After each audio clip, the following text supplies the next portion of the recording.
Hello, this is Mike Owl. We're going to be replacing a split seam and some sheetrock.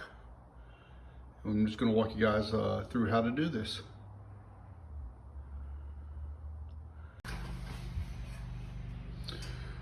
All right, so the first step you got to do is you got to remove that old piece of tape that's already in place since it's already split. Some people would say that you could put another piece over it, mud, tape, and sand it, but it's just going to split eventually in the future. So the best method is just remove it. What I tried to do to help me out was I ran a piece of duct tape down the seam. It's usually the same width as the sheetrock tape. So I'm gonna run a razor blade on both ends of it, and then it should just peel right out. All right, ran the razor blade down both sides. As you can see, some had already peeled off as I pulled the tape off. I got a perfect outline of where the tape should be, and it gives you a good area to start working with. So I'm gonna take a putty knife or something with a flat edge and work this old tape out. And as you can see, it just kind of flakes right off.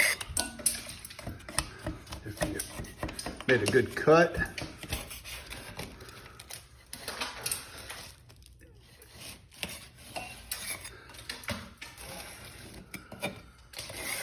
You see how easy that peels off. That's why you don't want to tape over a piece of tape that's already separating, because it's just going to turn around, keep separating. It's going to split another piece of tape. So you just got to keep working this tape out. Then we're going to put another one in there and then mud and tape over it and smooth it out. All right, so we got the tape. Pull it out, and you want to be able to expose the seam with the two sheetrocks buttoned up. But let me show you again what happened here. As you can see, this tape, the old tape, is dry as can be, and there's no existing mud behind this tape or here. So it was never really attached to the seam, but to the wall. And as things expand, it's going to split that tape. So next thing we're going to do, we're going to take a piece of sandpaper, smooth out these edges, and take any high spots out.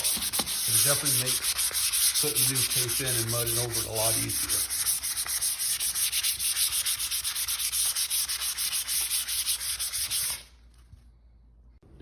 All right, so there's many tapes that you can use to reseal the seam.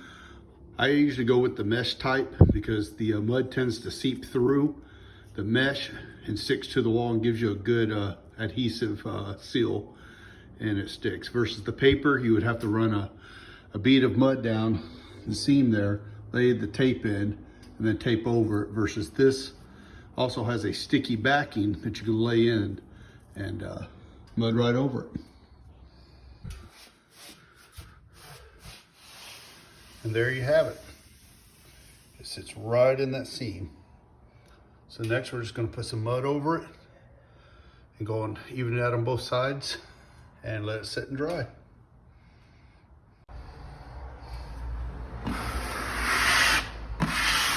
All right, we got our first coat of mud inside the seam. We're going to let that dry, and we're going to lightly sand it and probably put a couple more coats on it to help give us a nice smooth finish. All right, this is what the second coat looks like. We're gonna let that sit and probably put a third coat on it, sand it, and then start looking to paint it. But in the meantime, I'm gonna pull this seam on the bottom out and replace it. Just applied the third coat. We're gonna let it dry, sand it, and paint it.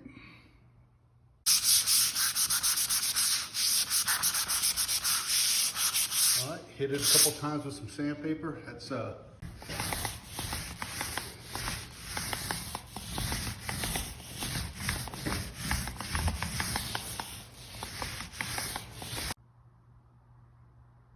right, just got done applying some paint. And as you see, you cannot see where the old seam was. Everything blended right in.